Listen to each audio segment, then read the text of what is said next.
Vacuum circuit breaker. तो vacuum circuit breaker पढ़ने से पहले सबसे पहले जानते हैं कि वैक्यूम होता क्या है। Anybody tell me what is vacuum system?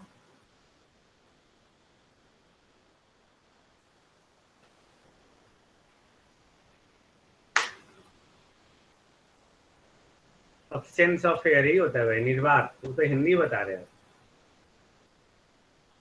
Physical meaning बताइए, फिजिकल मीनिंग।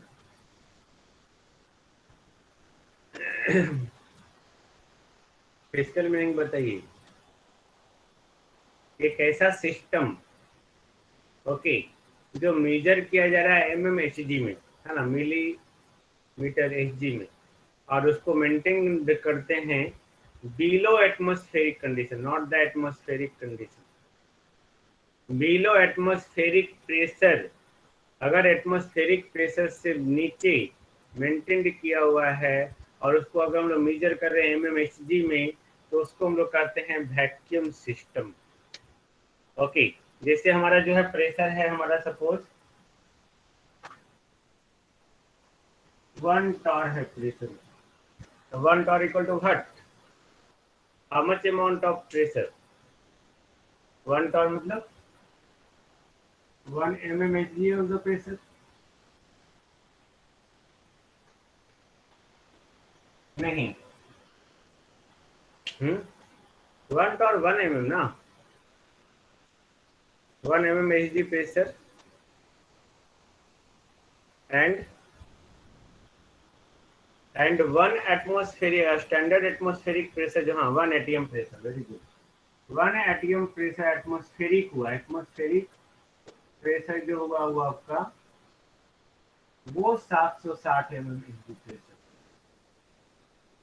760 mm। ओके, और VCB में वैक्यूम सर्किट ब्रेकर में जो वैक्यूम होता है, ओके, वो होता है 10 to the power -5 से 10 to the power -7 बार तक अप्लाई किया जाता है। 10 to the power -7 से 10 to the power -5, okay, 10 to the power -5 से 10 to the power -7 bar. Okay, 1 bar equal to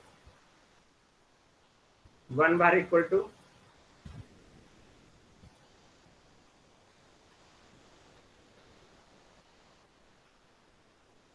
1 bar BAR, 1 bar equal to 1 mmHg, नहीं, 1 बार हो गया, 1 टॉर हो गया, 1 mmHg हो गया, तीनों बराबर है। क्लियर? इसमें किसी तरह का डिफरेंस नहीं होना चाहिए।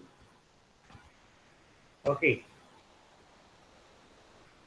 Just write in the chat please.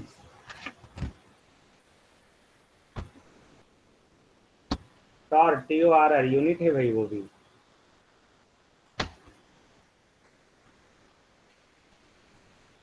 चलो, अब हम लोग जो है वैक्यूम सर्किट ब्रेकर के सबसे पहले कंस्ट्रक्शन पॉइंट पे आते है ना। कंस्ट्रक्शन पॉइंट में आने के लिए जो है कुछ फिगर इसमें हमारे से फिगर डिफरेंट है, बट फिर भी मैं आपको बता देता हूँ, है ना। एक सेकेंड, चलो प्रेजेंट कर रहा हूँ, है ना।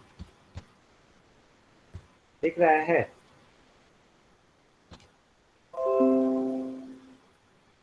Yes sir. पूरा दिख रहा है? पूरा नहीं?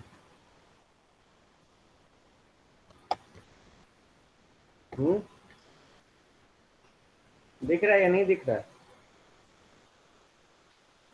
Yes sir.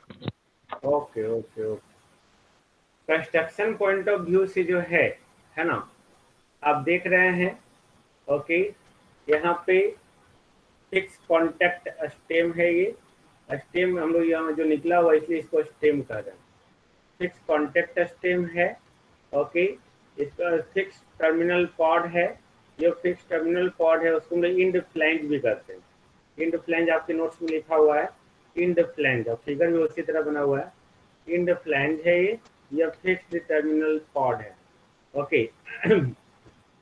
ये जो आपका है ये सेरामिक इंसुलेटर है, जो इसके देखो दोनों तरफ इन्वेलप की तरह काम करता है। इधर भी है और इधर भी है, सेरामिक इन्वेलप, ओके। उसके बाद जो है आपका ये जो है ये आर्किंग चैम्बर है, ये आर्किंग चैम्बर है, यहाँ से यहाँ तक, इधर भी ये आर्किंग चैम्बर है। ओके, इसको जो है हम लोग करते हैं वेपर शील्डिंग भी। आर्किंग चैम्बर है तो ऑफकोर्स आर्किंग चैम्बर में ही वेपर रहेगा अंदर, तो इसको वेपर शील्ड भी कहते हैं, है ना, वेपर कंडेंसिंग शील्ड। ओके, अब ये दोनों हमारा मेटल इलेक्ट्रोड्स है। मेटल इलेक्ट्रोड्स में ये फिक्स्ड कांटेक्ट है और ये मूविंग कांटेक्ट है। Clear now? अब यहाँ पे देखो, ये जो आपका मेटल बेलोज है, ये जो आपका ये है ना जिगजैग लाइन यहाँ पे दिया हुआ इधर और इधर, बेलोज समझते हैं? बेलोज, ये बेलोज है। बेलोज करने मतलब कि आप जो है सिंपल जैसे कोई भी चीज को आप पीछे खींचते हैं, है ना, पीछे खींचने के लिए इस्तेमाल करते हैं, वो फिर वापस उसी में चला जाता है। जैसे आप एयर को सक करो, है ना, एयर को सक करो ये पिचकारी से, तो उसको पीछे खींचते हैं, या गुलेल आप यूटिलाइज करते हैं अपना, ये कोई बॉल हुआ या ईटा हुआ, गुलेल आप यूटिलाइज करते हैं तो पीछे यूटिलाइज करते तो रबर का बना हुआ होता है। ये बैलोज जो है मेटल का बना हुआ है, इसको हम लोग जो है इस्तेमाल करते हैं, इसको आप पीछे लाने के लिए, आगे करने के लिए। ओके, ये मैंने बता दिया आपको मेटल बैलोज है। ओके, ये उसी तरह से यहाँ पे गाइड है। ओके, ये मूविंग कॉन्टेक्ट का स्टेम है, ये स्टेम यहाँ से यहाँ तक, इसको स्टेम ही हम लोग बोलते हैं, है ना। मूविंग कॉन्टेक्ट का स्टेम है, ये mechanical coupling for operating mechanism, ये मैकेनिकली कपल्ड रहता है। ओके, तो ये हमारा सर्किट है। नाउ यह कंस्ट्रक्शन डायग्राम है ना। अब डेटा खत्म हो गया, मैसेज मत कीजिए। अब यहाँ पे जो है VCV जो होता है that is very simple in construction as compare to other types of circuit breaker. Got it? जितने सारे अदर टाइप हैं उसके कंपेयर में जो है आपका बहुत सिंपल कंस्ट्रक्शन है। इसका जो इंक्लोजर बना हुआ है वो वैसे इंसुलेटिंग मटेरियल से बना हुआ है, जैसे ग्लास है, पोर्सिलेन है, ग्लास फाइबर है, या रीइंफोर्स्ड प्लास्टिक है। ये आपका पूरा यहाँ से यहाँ तक जो दिख रहा है, पूरा यहाँ से यहाँ तक कवर किया हुआ, ये इसको इसी को हम लोग इंक्लोजर कर रहे हैं, जिसमें हम लोग जो है वैक्यूम सर्किट ब्रेकर को प्लेस किए हुए हैं, है ना। यहाँ पे मैंने बोला आपको, ये आपका आर्किंग चैम्बर जो है इसी को वेपर कंडेंसिंग शील्ड कहते हैं। ये जनरली सिंथेटिक रेसिंग का बना रहता है ना, सिंथेटिक रेसिंग का बना हुआ है। और इसको जो हम लोग प्रोवाइडेड कर रहे हैं just to prevent the metal vapour reaching the insulating overlap. Okay, insulating envelope, sorry, ये जो आपका इंसुलेटर यूज किया गया है सेरामिक इंसुलेटर, है ना, सेरामिक इंसुलेटर तक जो है मेटल वेपर, ये जो मेटल है, मेटल वेपोराइज को वहां तक पहुंचने से रोकने के लिए हम लोग क्या कर रहे हैं, इसको सिंथेटिक रेसिंग के द्वारा यहाँ पे बंद करते हैं। Okay, this one. अब यहाँ पे जो कॉन्टैक्ट्स है, ये दोनों कॉन्टैक्ट्स, ये या तो कॉपर का बना हुआ हो सकता है, बिस्मथ का बना हुआ हो सकता है, सिल्वर बिस्मथ हो सकता है, सिल्वर लीड हो सकता है, या कॉपर लीड हो सकता है।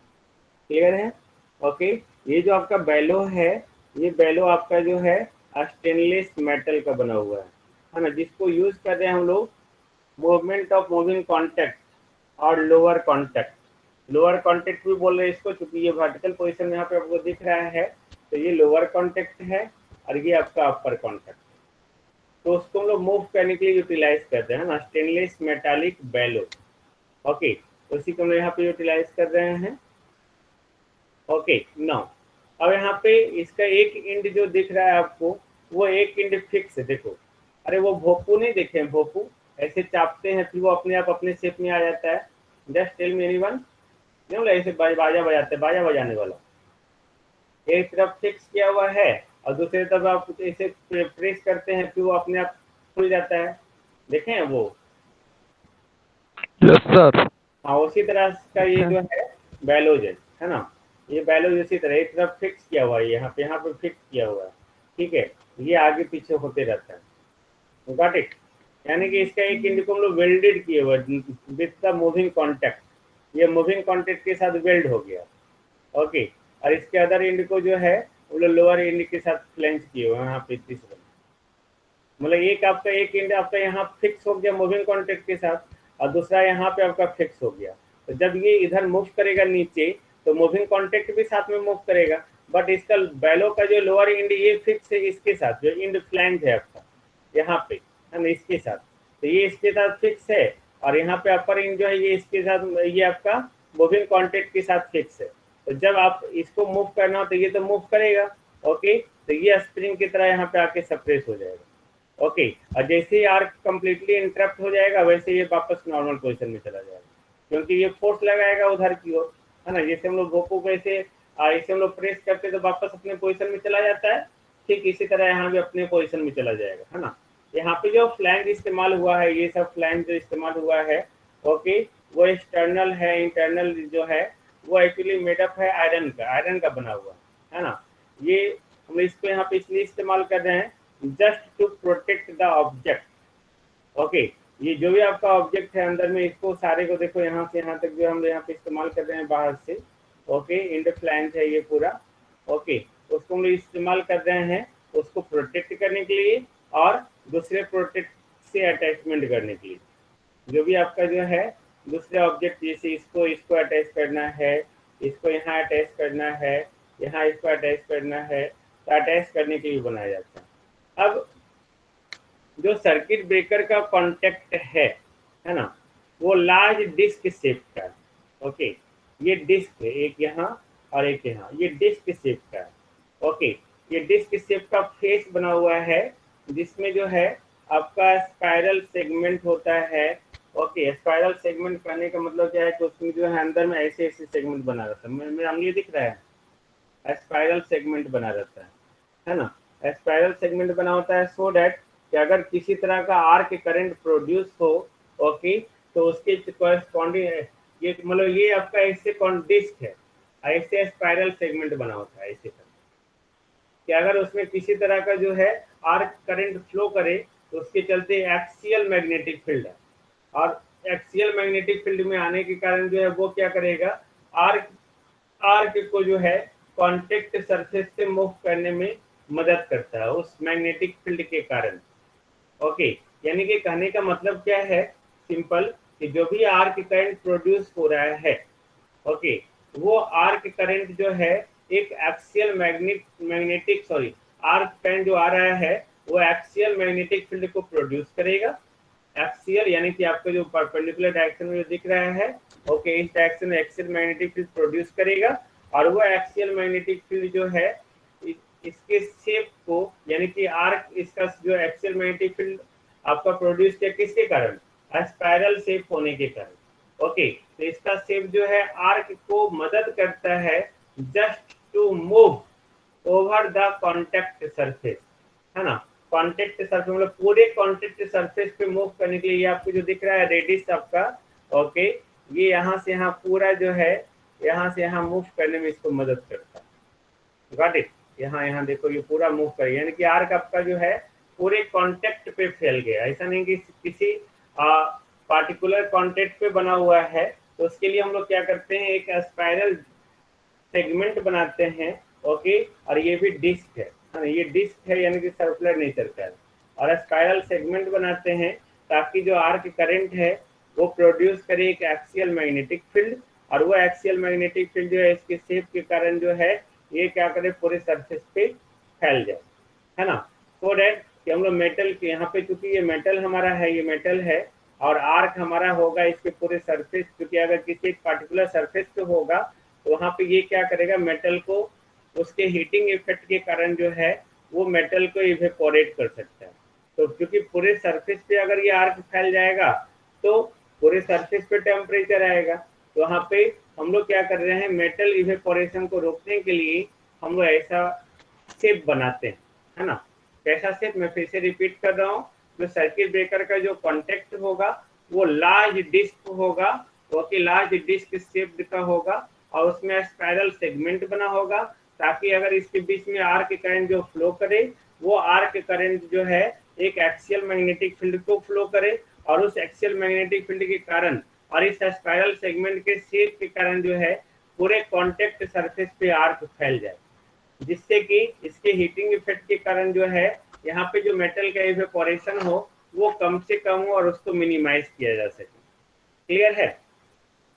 अब यहाँ पे हम लोग वर्किंग पढ़ते हैं, ये पूरा आपका कंस्ट्रक्शन था, है ना। अब यहाँ पे चूंकि वैक्यूम जो हम इस्तेमाल कर रहे हैं वो नियर अबाउट 10⁻⁵ से 10⁻⁷ बार तक है, और उसी वैक्यूम को हम लोग अप्लाई कर रहे हैं VCB में।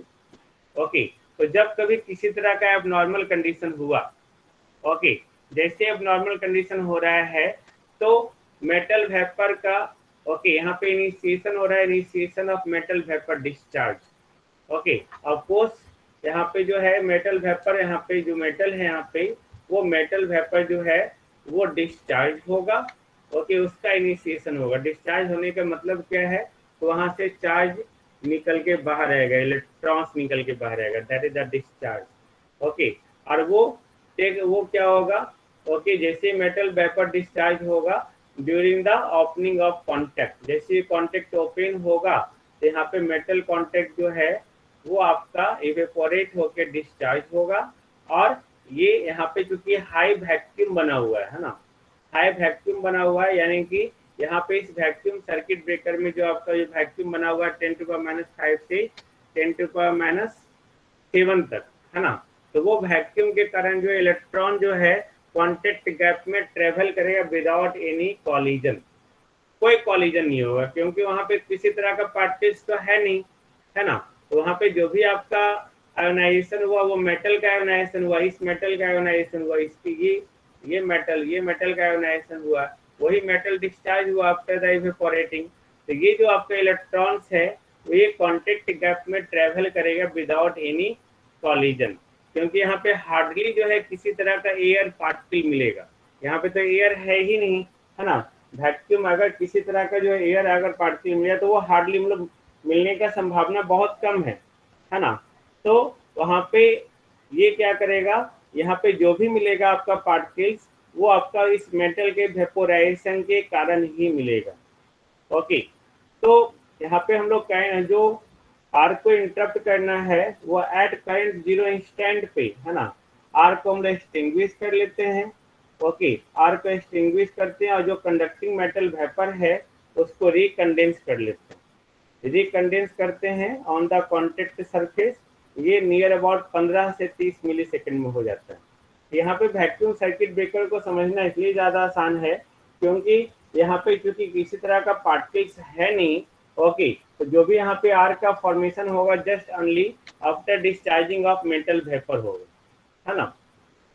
वो भी मेटल वेपर क्यों डिस्चार्ज हुआ, because of high current, high current के चलते जो है हीटिंग इफेक्ट हुआ तो मेटल इवेपोरेट होगा, मेटल इवेपोरेट होगा तो आपका जो है वही मेटल पार्टिकल जो आर्क को फॉर्मेशन करेगा। लेकिन यहाँ पे हाई वैक्यूम होने के कारण किसी तरह का चार्ज पार्टिकल उसको मिलेगा नहीं, तो आर्क इजीली इंटरप्ट हो जाएगा। ओके, तो यहाँ पे वैक्यूम सर्किट ब्रेकर का सबसे यूनिक क्वालिटी क्या है, ओके, कि कॉन्टेक्ट जो है contact are required to be travelled by very small distance, है ना। आप ये जो देख रहे हैं बहुत छोटा डिस्टेंस से मूव करता है। ओके, तो ये सबसे अच्छा इसका यूनिक क्वालिटी, इसको ज्यादा मूव नहीं करवाना है। और यहाँ पे जो आर्क है पूरे सरफेस पे फैला हुआ है। ओके, तो यहाँ पे पूरे सरफेस इधर से उधर आपको मूव करता है, लेकिन किसी तरह का पार्टिकल्स मिलेगा नहीं, कॉलिजन होगा नहीं। तो यहाँ पे मैंने बताया था आपको कि आर्क को मेंटेन होने के लिए थर्मल आयोनाइजेशन होना चाहिए, है ना। और थर्मल आयोनाइजेशन तभी पॉसिबल है जब तक कि इलेक्ट्रॉन्स का कॉलिजन नहीं होगा। तो यहाँ पे कॉलिजन होना नहीं है तो आर्क इजिली इंटरप्ट हो जाएगा just because of presence of vacuum. Clear है। तो यहाँ पे होना क्या है, क्योंकि इसका वेट भी बहुत कम होता है और इसके साथ हम लोग बहुत सारे रिपीटेड ऑपरेशन भी कर सकते हैं। Okay, I think no problem. If any question then tell me. No, okay.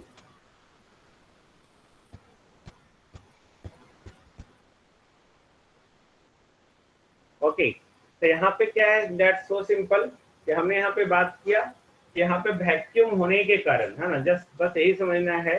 Okay, vacuum होने के कारण जो है किसी तरह का वहाँ पे हार्डली जो है बहुत, ओके, बहुत हो सकता है तो मतलब एयर पार्टिकल्स मिलेगा तो वो पॉसिबिलिटी नहीं है।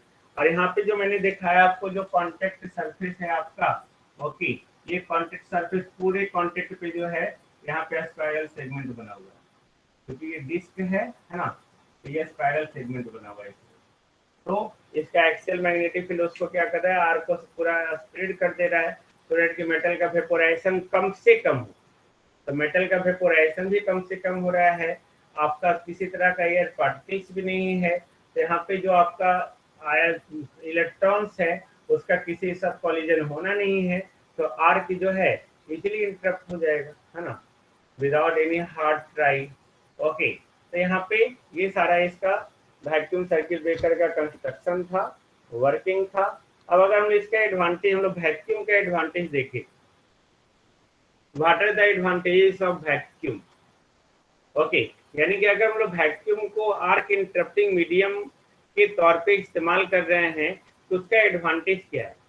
तो जो वैक्यूम का डाइलेक्ट्रिक स्ट्रेंथ हम लोग जो कैलकुलेट करते हैं वो एयर से 8 गुना ज्यादा होता है, और स्टैंडर्ड एटमॉस्फेरिक प्रेशर पे जो है for the same contact gap, जितना कॉन्टेक्ट गैप यहाँ पे इसको बहुत मिनिमम है, उस कॉन्टेक्ट गैप पे जो है वैक्यूम का डाइलेक्ट्रिक स्ट्रेंथ SF6 गैस से 4 गुना ज्यादा होता है, मोर, है ना, more. Okay, 4 times more than SF6। Okay, तो ये इसका सबसे पहला वैक्यूम का ये एडवांटेज है। अब यहाँ पे जो वैक्यूम में जो कॉन्टेक्ट गैप है, ओके, उसको बहुत फास्ट हम लोग रिकवर कर लेते हैं after the interruption of arc as compare to other insulating material. जो भी हम लोग इंसुलेटिंग फ्लूइड अदर इस्तेमाल कर रहे हैं उसके कंपेयर में जो है हम लोग कॉन्टेक्ट गैप को इजीली और फास्टली रिकवर कर लेते हैं। क्लियर। अब यहाँ पे वैक्यूम में जो आर्क एनर्जी है, ओके, आर्क एनर्जी डिसिपेशन जो है वो एक्सट्रीमली स्मॉल है, बहुत बहुत कम है। ओके, एक्सट्रीमली लेस है, सॉरी, एक्सट्रीमली लेस है as compare to air, oil और SF6। ओके, यानी कि यहाँ पे जो आर्क एनर्जी है वहाँ पे बहुत स्मॉल अमाउंट में, ओके, बहुत स्मॉल अमाउंट में है, तो वहाँ पे लेस इरोजन होगा कॉन्टेक्ट का, क्योंकि यहाँ पे बहुत ज़्यादा एनर्जी है नहीं, तो कॉन्टेक्ट का भी इरोजन बहुत कम होगा। तो ये मेंटेनेंस को मिनिमाइज करने में मदद करता है, यानी कि ज़्यादा मेंटेनेंस की जरूरत नहीं है in the case of vacuum, यानी कि जब हम लोग वैक्यूम की यूज़ कर रहे हैं आर्क इंटरप्टिंग मीडियम के तौर पर। अब यहाँ पे जो वैक्यूम सर्किट ब्रेकर है वहाँ पे लाइटर कॉन्टेक्ट का आवश्यकता होता है with the shorter contact travel. Okay, ये देखो बहुत कम ट्रेवल भी कर रहा है, लाइटर कॉन्टेक्ट भी है, तो यहाँ पे जो रेसिस्टेंस है मूविंग पार्ट्स का, there is no any resistance to the moving parts, क्योंकि कोई मटेरियल है ही नहीं वैक्यूम में, है ना, तो मटेरियल आपका कोई है ही नहीं वैक्यूम में, तो मूविंग पार्ट का जो है मूव करने के बाद किसी तरह का रेसिस्टेंस ही नहीं है, there is no any resistance, है ना। जैसे हम लोग मूव करवाते हैं तो जो भी इंसुलेटिंग फ्लूइड होता है उसका तो अपना रेसिस्टेंस तो होता ही है ना, गॉट इट, बट यहाँ पे किसी तरह का रेसिस्टेंस भी नहीं है। Then these are the advantages of vacuum used as an arc interrupting medium. Okay, अब अगर लोग VCB का एडवांटेज देखें, what are the advantages of VCB। Okay, तो सबसे पहला absence of arc interrupting medium. Okay, यानी कि यहाँ पे जो है आर्क इंटरप्टिंग मीडियम का एब्सेंस है और सिंपल वर्किंग मैकेनिज्म है, तो ये प्रैक्टिकली जो है VCB को मेंटेनेंस फ्री बनाता है। Okay, just write in the chat please, मुझे लग रहा है सब न्यूट्रल हो गए भाई, किसी का कुछ अता पता नहीं चल रहा। ओके, अब यहाँ पे जो है जो भी कॉन्टेक्ट है आपका, ठीक है ना, जो भी आपका कॉन्टेक्ट है they are very compact in size, तो सुटेबल है इंडोर सब स्टेशन के लिए। Okay, they are no any fire hazard. Okay, they have the longer life. Okay, longer life होता है। There is no any generation of any gas during and after operation, हम लोग कोई भी किसी तरह का एक्सप्लोसिव गैस का ऑपरेशन नहीं हो रहा है generation. They have very low running cost. Okay, क्योंकि किसी तरह का ऑक्सिलरी सेट का रिक्वायरमेंट भी नहीं है। Okay, they are lighter in weight. Okay, lighter weight है तो बहुत कम वाइब्रेशन हो रहा है।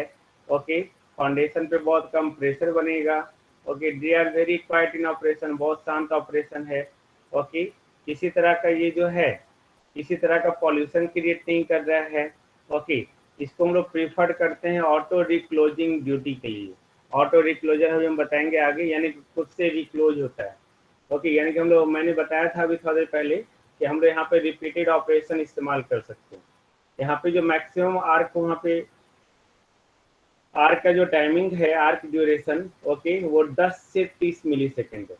ओके, इसके साथ साथ इसका एडवांटेज है, ओके, वहाँ पे आर्क एनर्जी बहुत लो होता है, जिसके चलते जो है कोरोजन आपका, सॉरी, इरोजन जो है बहुत कम होता है। इसके साथ इसका डिसएडवांटेज है, डिसएडवांटेज हर किसी का होता है थोड़ा थोड़ा। इसका जो इंस्टॉलेशन कॉस्ट जो है, ओके, इंस्टॉलेशन कॉस्ट जो है VCV का बहुत हाई होता है।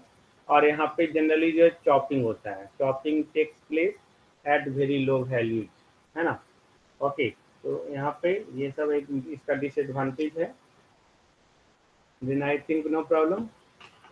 ओके, VCV, ओके, इसमें जो नॉर्मल करंट कैरिंग कैपेसिटी है इसका 800 से 3000 एम्पियर है। Okay, with the rating, okay, ये आपका इसका रेटिंग, यही सब इसका है। Chopping, current chopping, current chopping आपके सिलेबस में है तो पढ़ाएंगे current chopping. Okay, current chopping, current को हम लोग चॉप करते हैं, डोंट वरी, दिखाएंगे हम आगे। चॉपिंग, हम लोग करंट को चॉप हम लोग धीरे धीरे